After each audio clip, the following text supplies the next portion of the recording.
शाम का वक्त था। सूरज धीरे धीरे ढल रहा था और आसमान हल्के सुनहरे रंग में रंग चुका था। गांव की पगडंडियों पर सन्नाटा उतरने लगा था। बस कहीं कहीं से लोगों की धीमी आवाजें सुनाई दे रही थीं। उसी समय हरिया और मोहन मंगल की छोटी सी दुकान पर बैठे हुए थे। उनके सामने रखी चाय से हल्की हल्की भाप उठ रही थी और माहौल बिल्कुल साधारण होते हुए भी कुछ अलग सा महसूस हो रहा था। अरे हरिया, चाय पिएगा क्या या नींबू शरबत बनाऊं? नहीं काका, इस गर्मी के मौसम में चाय नहीं पीएंगे, शरबत ही दीजिए। हाँ काका, मेरे लिए भी वही बना दीजिए। आज तो गर्मी ने हालत खराब कर दी है। ठीक है बेटा, अभी बनाता हूँ। वैसे ये नींबू शरबत रखने का सुझाव मनोहर काका ने ही दिया था। सच में काका, उन्होंने बहुत अच्छा सुझाव दिया। इस मौसम में तो शरबत ही सबसे अच्छा लगता है। हाँ, और आपका बनाया हुआ शरबत तो वैसे भी अलग ही स्वाद देता है। अरे बेटा, तुम लोग खुश रहो, बस यही काफी है। सही कह रहे हैं काका, ऐसे मौसम में ठंडा शरबत मिल जाए तो मजा ही आ जाता है। और यहाँ बैठकर पीने का तो अलग ही आनंद है। ठंडी हवा भी लग रही है। लो बेटा, तुम्हारा शरबत तैयार है, आराम से बैठकर पियो। तीनों आपस में हल्की फुल्की बातें करते हुए हंसी मजाक में खोए हुए थे। चाय की चुस्कियों के साथ उनकी बातचीत और भी रंगीन होती जा रही थी, मानो शाम का वो सुकून भरा पल बस यूं ही ठहर गया हो। तभी उसी शांत माहौल के बीच दुकान के सामने से गांव के जाने पहचाने और हंसमुख स्वभाव के मनोहर चाचा धीरे धीरे गुजरते नजर आए। उनके कदमों में एक अजीब सी ठहराव था और चेहरे पर वही पुरानी मुस्कान जो उन्हें पूरे गांव में अलग पहचान देती थी। राघव ने उन्हें देखते ही हल्की मुस्कान के साथ आवाज लगाई, जैसे किसी पुराने किस्से की शुरुआत होने वाली हो। अरे मनोहर काका, इधर आइए, जरा बैठिए हमारे साथ। अरे मोहन बेटा, बस पास के गांव से लौट रहा हूँ। एक रिश्तेदार के यहाँ गया था, रास्ते में सब्जी रोटी भी ले लिया। अब घर जाकर बनाने की जरूरत नहीं पड़ेगी। आओ आओ मनोहर, बैठो और सुनाओ, सफर कैसा रहा? हाँ काका, इस गर्मी में बाहर जाना ही मुश्किल है। मनोहर, तुम तो वैसे भी पूरे गांव की मदद करते रहते हो। अब राजू को ही देख लो, उसका ढाबा बंद हो गया था तो तुमने शहर में उसकी छोटी सी दुकान खुलवा दी। आज उसी से उसका घर अच्छे से चल रहा है। हाँ मनोहर काका, काका बिल्कुल सही कह रहे हैं। और अस्पताल वाली बात भी कौन भूल सकता है। आपने गांव में अस्पताल खुलवाने के लिए कितना कुछ किया। सच में काका, आप जैसा सोचने वाला इंसान बहुत कम मिलता है। अरे बेटा, रहने दो ये सब बातें। इंसान अगर किसी के काम आ जाए वही सबसे बड़ी बात होती है। फिर भी मनोहर, ऐसे काम हर कोई नहीं करता, तभी तो सब तुम्हारा इतना मान करते हैं। सही कहा काका, आजकल तो लोग अपने बारे में ही सोचते हैं। अच्छा छोड़ो ये सब बातें। अभी तुम लोगों की बातों से मुझे एक पुरानी कहानी याद आ गई। कैसी कहानी काका? हाँ, हम सब सुनने के लिए तैयार हैं। तो सुनो, आज से करीब 20 साल पहले की बात है।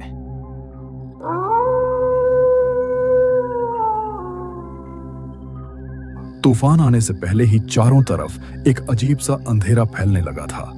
मालवा का वह इलाका अपनी पथरीली जमीन, सूखेपन और उड़ती लाल धूल के लिए जाना जाता था, जहां हवा भी जैसे थम सी जाती थी। दूर दूर तक फैली वीरानी में हर झोंके के साथ धूल का गुब्बार उठता और सब कुछ और भी सुनसान हो जाता था। इन्हीं उजाड़ मैदानों के बीच एक पुराना तालाब था, जिसे गांव वाले कमलीबाई का तालाब कहते थे। नाम तो एक औरत का था, लेकिन अब उस नाम के साथ कई अजीब किस्से जुड़ चुके थे। लोग दिन के उजाले में भी वहां जाने से कतराते थे, जैसे उस जगह का सन्नाटा अपने अंदर कुछ छुपाए बैठा हो। गांव में अभी तक बिजली नहीं पहुंची थी और गर्मियों की उमस भरी रातों में लोग बस लालटेन की टिमटिमाती रोशनी में बैठे रहते थे।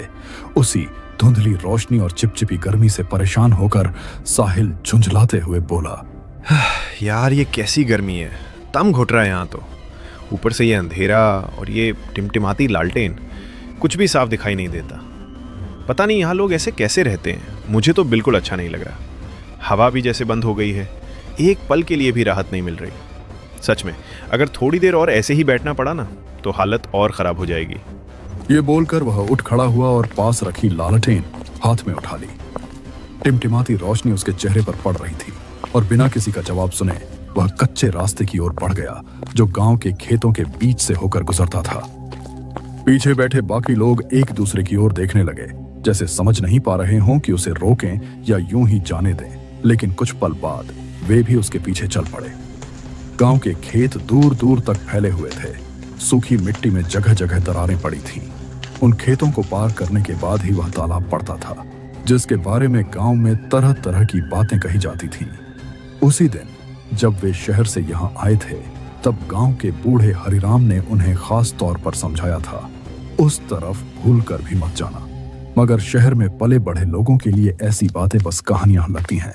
डर नहीं, पतली सी पगडंडी पर चलते हुए लालटेन की रोशनी बस उनके पैरों तक ही सिमट कर रह जाती थी। भादों महीने की घुटन भरी गर्मी के बावजूद खेतों के ऊपर हल्के हल्के धुंध के गुच्छे तैर रहे थे, जैसे आसमान से बादल के टुकड़े टूटकर जमीन पर उतर आए हों। हर कदम के साथ वो धुंध और गहरी होती जा रही थी और लालटेन की रोशनी बीच बीच में अटक कर जैसे वहीं ठहर जाती थी। कुछ दूर आगे बढ़ते ही अचानक एक ठंडी हवा का झोंका खेतों के बीच से गुजर गया। उस अजीब सी ठंडक ने माहौल को और भी खामोश कर दिया। तभी आरव ने थोड़ा आगे बढ़कर हाथ बढ़ाते हुए धीमी आवाज में कहा, रुको, इधर ही है कमलीबाई का तालाब। यही पगडंडी सीधी उसी तरफ जाती है। गांव वाले भी इसी रास्ते का जिक्र करते थे। ध्यान से देखो, आगे का माहौल भी बदल रहा है, जैसे हम सही दिशा में आ गए हों। मुझे पूरा यकीन है, बस थोड़ा और आगे बढ़ते ही वो जगह सामने आ जाएगी। जिज्ञासा जैसे डर पर भारी पड़ चुकी थी और वे सीधे उसी तालाब की ओर बढ़ गए जिसके बारे में उन्हें मना किया गया था। चलते चलते पगडंडी खत्म हुई और सामने वह सुनसान किनारा आ गया, कमलीबाई का तालाब। उन्होंने सोचा था कि कम से कम तालाब में खिले कमल या जलकुंभी के पत्ते तो नजर आएंगे, लेकिन सामने जो था वह उनकी उम्मीदों से बिल्कुल अलग था। पानी गहरा काला दिख रहा था, इतना शांत कि उसमें कोई हलचल तक नहीं थी। हैरानी की बात यह थी कि उसमें एक भी पत्ता, एक भी फूल नहीं तैर रहा था। ऊपर से देखने पर पानी पारदर्शी लग रहा था, मगर भीतर क्या है यह समझ पाना मुश्किल था। पास ही एक पुराना पेड़ खड़ा था, जिसकी टेढ़ी मेढ़ी शाखाएं अंधेरे में और भी अजीब लग रही थीं। वे सब उसी के नीचे जाकर बैठ गए। माहौल को हल्का करने के लिए उन्होंने सिगरेट जलाई और धुएं के छल्ले बनाते हुए हंसी मजाक करने लगे, जैसे वे खुद को यकीन दिला रहे हों कि यहाँ कुछ भी अजीब नहीं है। लेकिन तभी बिना कुछ कहे अभिषेक अचानक उठकर खड़ा हो गया। उसकी नजर तालाब के दूसरी ओर टिकी हुई थी। उसने धीरे धीरे हाथ उठाकर उस दिशा में इशारा किया और हल्की कांपती आवाज में बोला। उसकी आवाज में जो बदलाव था, उसने बाकी सबकी हंसी एक पल में गायब कर दी और सबकी नजरें उसी दिशा में टिक गईं। अरे वो देखो उधर, वो क्या खड़ा है? ऐसा लग रहा है जैसे कोई इंसान हो, लेकिन हिल क्यों नहीं रहा? जरा ध्यान से देखो, कुछ अजीब तो है वहां, और उसके ऊपर कुछ लटक भी रहा है, जैसे कोई कपड़ा या झंडा हवा में हिल रहा हो। मुझे तो ये ठीक नहीं लग रहा। चलो जरा पास जाकर देखते हैं। आरव और राघव धीरे धीरे कदम बढ़ाते हुए साहिल के पास आकर ठहर गए। अब तीनों एक साथ खड़े थे, लेकिन उनकी नजरें एक ही दिशा में जमी हुई थीं। तालाब के उस पार घने अंधेरे के बीच उन्हें कुछ अजीब दिखाई दे रहा था। एक ऊंचा सा इंसानी आकार जो बिल्कुल स्थिर खड़ा था, मानो किसी का इंतजार कर रहा हो। उस आकृति के सिर के ऊपर कुछ था, जैसे कोई फटा हुआ कपड़ा या झंडा, जो हवा के हल्के झोंकों के साथ धीरे धीरे फड़फड़ा रहा था। हर बार जब वह हिलता तो ऐसा लगता जैसे वह निर्जीव चीज नहीं, बल्कि किसी अनजानी मौजूदगी का हिस्सा हो। चारों तरफ इतना गहरा अंधेरा था कि आवाज भी दब कर रह जा रही थी। किसी ने कुछ नहीं कहा, लेकिन उस खामोशी में तीनों के दिलों में एक अनजाना डर घर कर चुका था। सांसें थोड़ी तेज हो गई थीं और आंखें उसी जगह पर अटकी हुई थीं। अंधेरा था कि आवाज भी दब कर रह जा रही थी। किसी ने कुछ नहीं कहा, लेकिन उस खामोशी में तीनों के दिलों में एक अनजाना डर घर कर चुका था। सांसें थोड़ी तेज हो गई थीं और आंखें उसी जगह पर अटकी हुई थीं, जैसे हट ही नहीं पा रही हों। तीनों में सबसे ज्यादा निडर साहिल ही था। उसने एक गहरी सांस ली और बिना कुछ बोले तालाब के किनारे किनारे आगे बढ़ने लगा, जैसे वह उस रहस्य के और करीब जाना चाहता हो। पीछे खड़े आरव ने घबराई हुई आवाज में उसे पुकारा। उसकी आवाज में डर साफ झलक रहा था, लेकिन साहिल के कदम अब भी नहीं रुके और अंधेरे में वह आकृति जैसे उनका इंतजार कर रही थी। रुक जा, आगे मत जा, मुझे ये ठीक नहीं लग रहा। कुछ अजीब है वहां।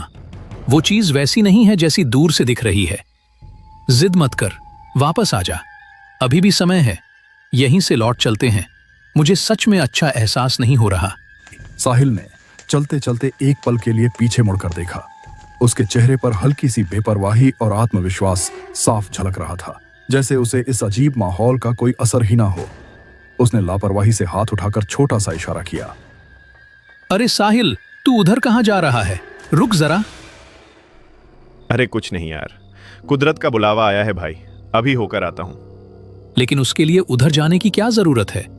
ये पूरा इलाका सुनसान है, यहीं कहीं भी हुआ। अरे यार तू भी ना, थोड़ा आराम से रहने दे, बस 2 मिनट की बात है। मैं मजाक नहीं कर रहा, इतनी दूर मत जा, यहीं आसपास ही रहे। इतना डर क्यों रहा है? मैं भाग नहीं रहा कहीं। फिर भी जल्दी लौट आना, बेवजह देर मत लगाना। अरे ठीक है, अभी आता हूं। वैसे भी जब तक उस चीज को पास से नहीं देख लूंगा ना, मन नहीं मानेगा। तू भी ना जिद छोड़ दे, बाद में देख लेंगे। नहीं भाई, एक बार देखना तो पड़ेगा। बस आता हूं, तू यहीं रुक।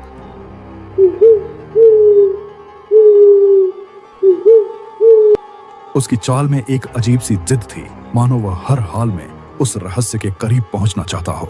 पीछे खड़े आरव और राघव वहीं जमे रह गए।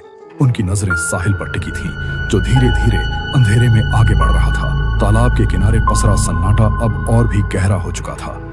हवा के हल्के झोंकों के साथ पेड़ों की सूखी टहनियां सरसराती और उस अजीब सी आकृति के ऊपर फड़फड़ाता कपड़ा अब और भी साफ दिखाई देने लगा था। आरव और राघव भी आखिरकार खुद को रोक नहीं पाए और साहिल के पीछे पीछे चल पड़े। तालाब के चारों ओर फैला इलाका पूरी तरह जंगली था, नागफनी, मानसा और कंटीली झाड़ियों से भरा हुआ।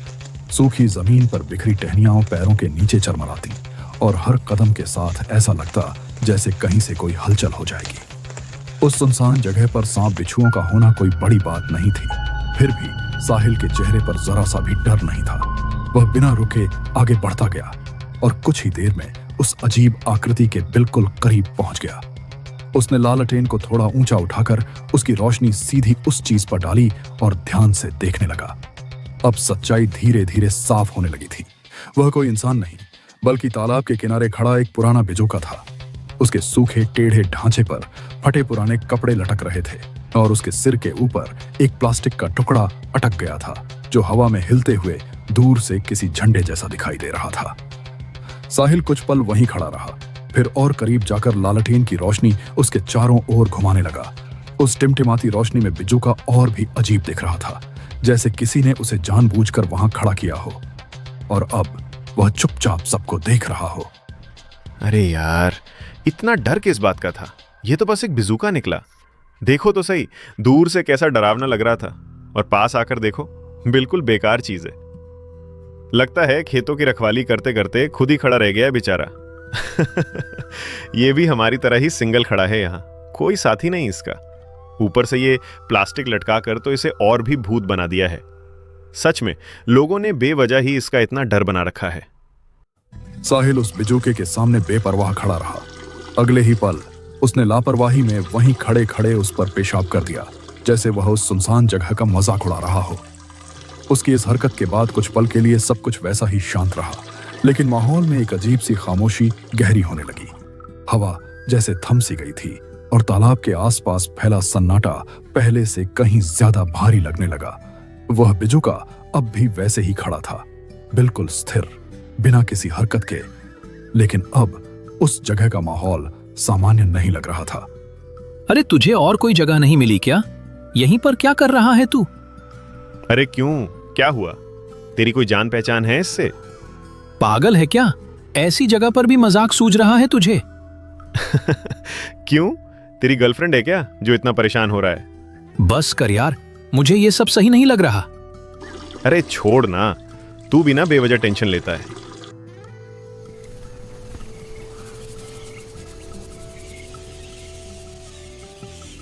आरव और राघव हल्की हंसी के साथ वापस उसी पेड़ की ओर मुड़ने लगे। माहौल थोड़ा सामान्य सा लगने लगा था, जैसे अभी जो कुछ हुआ वह बस एक मामूली बात हो। तभी अचानक पीछे से धप की तेज आवाज आई। दोनों एकदम से चौंक पड़े और तुरंत पीछे मुड़े। उन्होंने देखा साहिल जमीन पर गिरा पड़ा था। उसका चेहरा उसी बिजूके की तरफ था और उसके गले से एक अजीब घुटी हुई सी आवाज निकल रही थी, जो उस सन्नाटे में और भी डरावनी लग रही थी। बिना एक पल गंवाए दोनों उसकी तरफ दौड़ पड़े।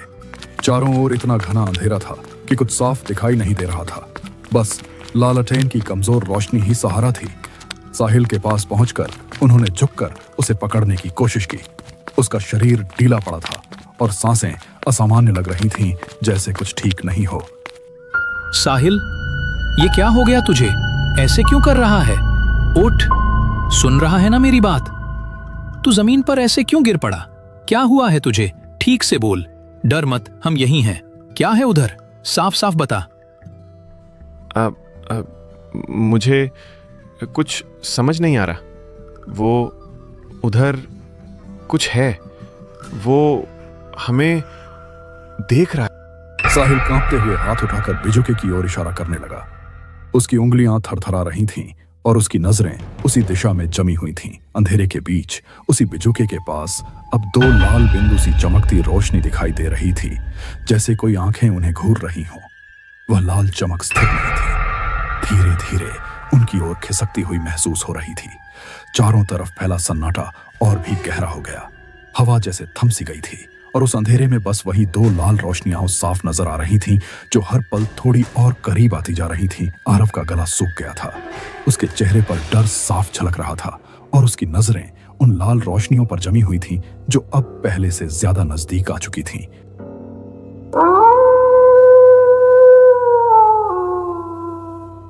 भाई, हमें यहां से भागना पड़ेगा। ये जगह बिल्कुल ठीक नहीं है। यहां आसपास कोई भी नहीं है और जो हो रहा है वो सामान्य नहीं है। मैंने पहले ही कहा था, ये सब शहर जैसा नहीं है। यहां ऐसी चीजें सच में होती हैं। अरे बाप रे, ये क्या है? ये तो हमारी तरफ ही आ रहा है। चल, देर मत कर, अभी निकलते हैं यहां से। खुले मैदान के बीचों बीच वे तीनों जान बचाकर भागने लगे। पैरों के नीचे सूखी मिट्टी उड़ रही थी और सांसें बेकाबू हो चुकी थीं।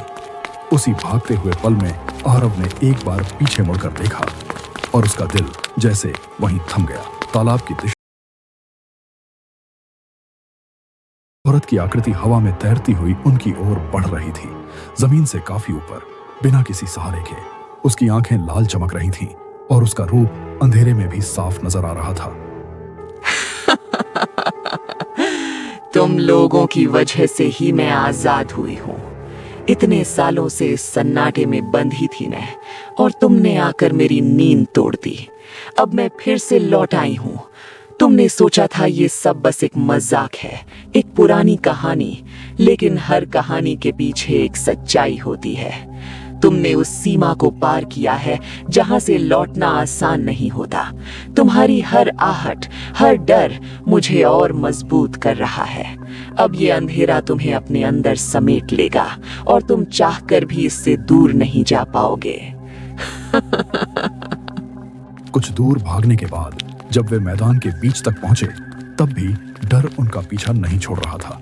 उन्हें साफ महसूस हो रहा था कि वह आकृति अब भी उनके पीछे है, और जब उन्होंने फिर पीछे देखने की हिम्मत की तो वह बस करीब 10 हाथ की दूरी पर थी। सबसे डरावनी बात यह थी कि उसके साथ वही बिजुका भी था, जो अब जमीन पर नहीं बल्कि उसके पीछे पीछे हवा में तैरता हुआ उनके साथ साथ बढ़ रहा था। दोनों आकृतियां साथ साथ थीं, जैसे एक दूसरे से जुड़ी हुई हों। यह दृश्य देखकर तीनों के शरीर में सिहरन दौड़ गई। उनके कदम और तेज हो गए और वे बिना रुके अंधेरे में भागते रहे। साहिल आगे आगे रास्ता पकड़कर दौड़ रहा था और बाकी दोनों उसके पीछे पीछे। आखिरकार हांफते हांफते वे घर पहुंचे, अंदर घुसे और जोर से दरवाजा बंद कर दिया। अंदर उनकी हालत देखकर हरिराम की नजर उन पर टिक गई और कमरे का माहौल अचानक भारी हो गया। अरे ये कैसी हालत बना रखी है तुम लोगों ने? इतनी रात में कहाँ गए थे? चेहरा क्यों उड़ा हुआ है तुम्हारा? वो हम कमली बाई के तालाब की तरफ चले गए थे। क्या तुम लोग वहां गए थे? तुम्हें मना किया था ना उस जगह से दूर रहने के लिए। हमें लगा बस ऐसे ही बातें होंगी, लेकिन वहां जो देखा वो कुछ और ही था। मैंने पहले ही कहा था वो जगह साधारण नहीं है, वहां जाने की गलती कोई नहीं करता। वो कुछ हमारे पीछे आ रहा था और साहिल, उसकी हालत भी अचानक बिगड़ गई। तुम लोगों ने बहुत बड़ी गलती कर दी। उस जगह से जो छेड़छाड़ करता है वो उसे छोड़ती नहीं है। उनकी घबराई हुई हालत और टूटी फूटी बातों को सुनते ही हरिराम का चेहरा एकदम सफेद पड़ गया। उसकी आंखों में ऐसा डर उतर आया जैसे वह इस बात को पहले से जानता हो, लेकिन कहना नहीं चाहता था। तीनों बिना समय गंवाए कमरे में गए, दरवाजा अंदर से बंद किया और सीधे बिस्तर पर जा लेटे। डर इतना था कि पूरी रात उन्होंने लालटेन बुझने नहीं दी। उसकी टिमटिमाती रोशनी ही उन्हें थोड़ा सहारा दे रही थी। रात जैसे तैसे बीत गई। बाहर से कोई आवाज नहीं आई, कुछ और अजीब नहीं हुआ, लेकिन जो उन्होंने देखा था उसका असर अब भी उनके चेहरों पर साफ झलक रहा था। हरिराम पूरी रात चुप रहा, मगर उसके चेहरे की गंभीरता बता रही थी कि बात उतनी साधारण नहीं है जितनी वे समझ रहे थे। सुबह जब उनकी आंख खुली तब तक सूरज काफी ऊपर चढ़ चुका था, लेकिन रात का वह खौफ अब भी उनके मन से गया नहीं था।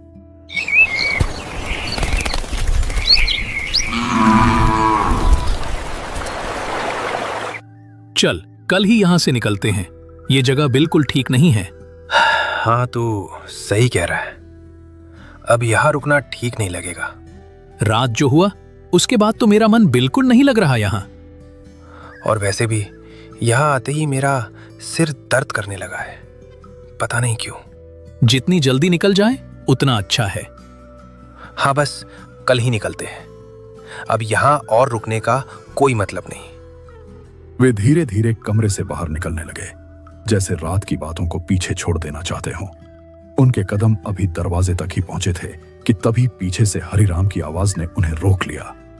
उसकी आवाज में एक अजीब सी गंभीरता थी जिसने तीनों को अनायास ही ठिठकने पर मजबूर कर दिया, जैसे वह कुछ ऐसा कहने वाला हो जो सुनना आसान नहीं होगा। कल रात तुम लोगों ने बहुत बड़ी भूल कर दी है। उस तालाब के पास कोई नहीं जाता। रात की तो बात ही छोड़ो, दिन में भी कोई वहां भटकने की हिम्मत नहीं करता। वो जगह साधारण नहीं है। उस तालाब के आसपास की जमीन श्रापित है और उसका कारण भी है। वो कमलीबाई डायन का तालाब है और जो बिजुका वहां खड़ा है ना, उसी के नीचे उसे जिंदा गाड़ दिया गया था। कहते हैं उसे वहीं दबा दिया गया था ताकि उसकी परछाई भी बाहर ना आ सके, लेकिन तुम लोगों ने जाकर उसे फिर से जगा दिया है। वहां जो भी गया वो वापस नहीं लौटा और अब तुम लोग भी उसकी नजर में आ चुके हो। जितना जल्दी हो सके यहां से चले जाओ। इस गांव की सीमा से जितना दूर निकलोगे उतना ही तुम्हारे लिए अच्छा होगा, क्योंकि अब वो जाग चुकी है और आज की रात कुछ भी हो सकता है। यह बात तीनों के कानों तक साफ पहुंच चुकी थी, मगर कोई भी उसे आगे बढ़ाना नहीं चाहता था। वे चुपचाप खड़े रहे, जैसे सब कुछ समझते हुए भी अनसुना करने की कोशिश कर रहे हों। हरिराम को तो अभी तक ये भी नहीं पता कि साहिल ने वहां कैसी हरकत की थी, फिर भी वो इतना डरा हुआ है। अगर उसे ये सब भी पता चल गया और साथ ही वो सब जो उन्होंने कल रात अपनी आंखों से देखा, तो न जाने वो क्या कहेगा या फिर क्या होने का अंदेशा जताएगा। तभी आरव की नजर खिड़की की ओर गई। उसने बाहर देखा। दिन का उजाला अब फीका पड़ने लगा था, जैसे शाम धीरे धीरे फिर से अपने साए फैलाने लौट रही हो। अब तो शाम भी हो चुकी है। आज निकलना ठीक नहीं रहेगा। कल सुबह होते ही हम लोग यहाँ से निकल जाएंगे। जितनी जल्दी हो सके इस जगह से दूर हो जाना ही सही रहेगा। वे गांव की सूखी पगडंडी पर धीरे धीरे आगे बढ़ रहे थे। दिन ढल चुका था और सूरज की रोशनी अब कमजोर पड़ने लगी थी, जिससे चारों ओर हल्का धुंधलका फैल गया था। चलते चलते अनजाने में उनके कदम फिर उसी खेत के पास आकर रुक गए। किसी ने ध्यान नहीं दिया कि वे कब उस जगह तक पहुंच गए जहां से सब कुछ शुरू हुआ था। आसमान में लालिमा गहराने लगी थी और उसके बीच नारंगी रंग की लकीरें धीरे धीरे फीकी पड़ती जा रही थीं। पूरे माहौल में एक अजीब सी शांति थी, जैसे कुछ फिर से होने वाला हो। कमलाबाई को तुम लोग जानते हो क्या? पीछे से अचानक आई आवाज ने तीनों को एकदम चौंका दिया। उनके कदम वहीं रुक गए और वे धीरे धीरे पलटकर पीछे देखने लगे। उन्होंने देखा उनके पीछे एक आदमी खड़ा था। उसके कपड़े गंदे और फटे हुए थे, जैसे वह कई दिनों से भटक रहा हो। उसका चेहरा धूल से सना हुआ था और आंखें अजीब तरह से उन्हें घूर रही थीं। उसकी अचानक मौजूदगी ने माहौल को और भी बेचैन कर दिया, जैसे वह यूं ही वहां नहीं खड़ा। कमला, मेरी बेटी थी वो। तुम लोग उसे जानते हो क्या? लोग उसे डायन कहते हैं। अपनी ही बेटी को कोई डायन क्यों कहेगा? आप ऐसा क्यों बोल रहे हो? मैं नहीं, इस गांव के लोग कहते हैं उसे डायन। उन्होंने ही उसे मार डाला और तालाब के पास जिंदा गाड़ दिया। क्या जिंदा गाड़ दिया? ऐसा कैसे कर सकते हैं लोग? उन्होंने तांत्रिक को बुलाया था और जहां उसे गाड़ा उसी जगह ऊपर से वो बिजुका खड़ा कर दिया। ताकि वो कभी बाहर ना आ सके, कभी मुक्ति ना पा सके। लेकिन आपकी बेटी को मारा किसने? किसने किया ये सब? पूरे गांव ने, सबने मिलकर। किसी ने उसे बचाने की कोशिश नहीं की। और आप कुछ नहीं कर पाए? मैं हर दिन वहां जाता हूं, उसी जगह बैठता हूं, उसे बुलाता हूं, पुकारता हूं, लेकिन वो कभी नहीं आई, कभी नहीं। ये सब सुनकर तो समझ ही नहीं आ रहा क्या सही है और क्या गलत। अब वो लौटेगी, जरूर लौटेगी, और इस बार खाली हाथ नहीं जाएगी। वह आदमी कुछ पल तक वहीं खड़ा रहा, फिर बिना कुछ कहे धीरे धीरे मुड़ा और खेतों के बीच से होते हुए आगे बढ़ने लगा। उसके कदम सीधे उसी दिशा में जा रहे थे जहां तालाब था। डूबती रोशनी में उसकी परछाई लंबी होती जा रही थी और देखते ही देखते वह खेतों के बीच गहराते अंधेरे में समाता चला गया। यार, इसकी बातों में कुछ तो है। ये सब यूं ही नहीं हो सकता। मुझे लग रहा है ये कोई कहानी नहीं, सच्चाई है, और मैं इसे ऐसे ही अधूरा नहीं छोड़ सकता। जब तक पूरी बात समझ नहीं लूंगा ना, मुझे चैन नहीं आएगा। तुम लोग चाहो तो यहीं रुक जाओ, लेकिन मैं इसका सच जानकर ही रहूंगा। वो बूढ़ा कुछ छुपा उस रहा है बूढ़े आदमी की आंखें और मुझे जानना चुकी है। थीं। उनमें गुस्सा इस कदर भरा था कि वे अंगारों की तरह लाल चमक रही थीं और उनकी तीखी चमक सीधे सामने खड़े इंसान को भीतर तक डरा देने वाली थी। क्या कहा तुमने? तुमने उसे देखा? हाँ, हम उसी जगह गए थे। वहां कुछ अजीब था। तुम लोग भी बाकी लोगों जैसे ही हो, उसे चैन से रहने नहीं दोगे। नहीं, हमारा ऐसा कोई इरादा नहीं था। हम बस सच जानना चाहते थे। झूठ बोल रहे हो तुम सब जमींदार के लोग हो, है ना? नहीं, हम शहर से आए हैं, हमें कुछ भी नहीं पता था। तुम लोग उसे फिर से परेशान करने आए हो, उसे फिर से कैद करना चाहते हो। नहीं, ऐसा कुछ नहीं है। हम तो खुद डर गए थे जो देखा। तुम लोगों ने बहुत बड़ी गलती कर दी। अब वो तुम्हें छोड़ने वाली नहीं है। वे तीनों समझ गए थे कि वह बूढ़ा आदमी मानसिक रूप से ठीक नहीं है। उसकी अजीब हरकतों को नजरअंदाज करते हुए वे बिना कुछ और कहे अपने अपने घर लौट गए। शाम ढलते ढलते रात गहरा चुकी थी। लगभग 10 बजे का समय था। हरिराम ने तीनों को खाना घर के अंदर ही दे दिया, जैसे वह नहीं चाहता था कि वे बाहर ज्यादा देर रहें। खाना खाकर आरव और राघव तो जल्दी ही सो गए, लेकिन साहिल की आंखों में नींद का नाम नहीं था। वह उठकर खिड़की के पास जा खड़ा हुआ। बाहर हल्की हल्की बारिश होने लगी थी। बूंदें चुपचाप गिर रही थीं और पूरा गांव अंधेरे की चादर ओढ़े किसी अनजानी चीज से खुद को छुपाता हुआ सा लग रहा था। कुछ देर बाद साहिल वापस बिस्तर की ओर मुड़ने ही वाला था कि उसकी नजर अचानक खिड़की के बाहर पड़ी। अंधेरे में एक आदमी खड़ा था, वही बूढ़ा आदमी। वह धीरे धीरे हाथ हिलाकर उसे बाहर आने का इशारा कर रहा था। साहिल जैसे किसी अजीब खिंचाव में आ गया। बिना सोचे समझे उसने दरवाजा खोला और चुपचाप घर के बाहर निकल आया। बाहर आते ही बूढ़ा आदमी मुड़ा और तेज कदमों से आगे बढ़ने लगा। साहिल भी बिना रुके उसके पीछे पीछे चल पड़ा, जैसे उसे अपने होश ही ना हो।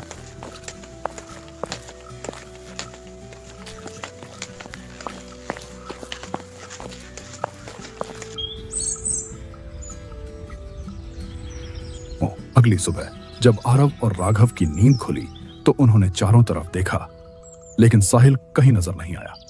कमरे में एक अजीब सी खामोशी थी और अब उन्हें एहसास होने लगा था कि कुछ ठीक नहीं है।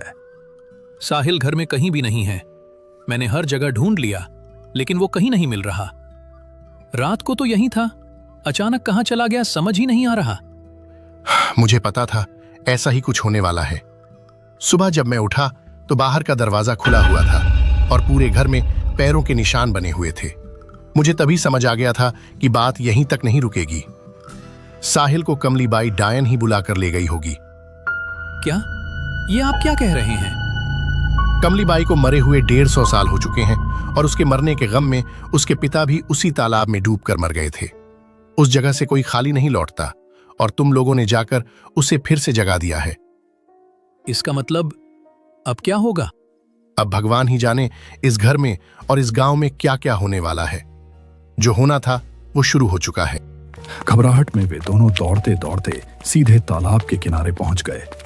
सांसें तेज चल रही थीं, दिल जोर जोर से धड़क रहा था और जैसे ही उनकी नजर पानी पर पड़ी वे वहीं के वहीं जम गए। तालाब के काले शांत पानी में साहिल का शरीर उल्टा तैर रहा था, बिल्कुल स्थिर, बिना किसी हलचल के।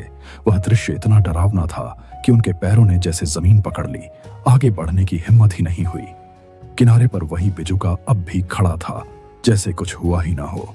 चारों तरफ एक ठंडी हवा घूमती हुई महसूस हो रही थी, जो तालाब के चारों ओर चक्कर लगाकर अचानक गायब हो जाती थी। आरव और राघव वहीं खड़े रह गए, न बोल पाए न हिल पाए। उनकी आंखों के सामने जो था उसने सब कुछ बदल दिया था। यह पूरी घटना सुनाते सुनाते आवाज धीरे धीरे थम गई। चाय की दुकान पर बैठे मोहन और हरिया कुछ पल तक चुप रहे। उनके चेहरों पर डर साफ झलक रहा था।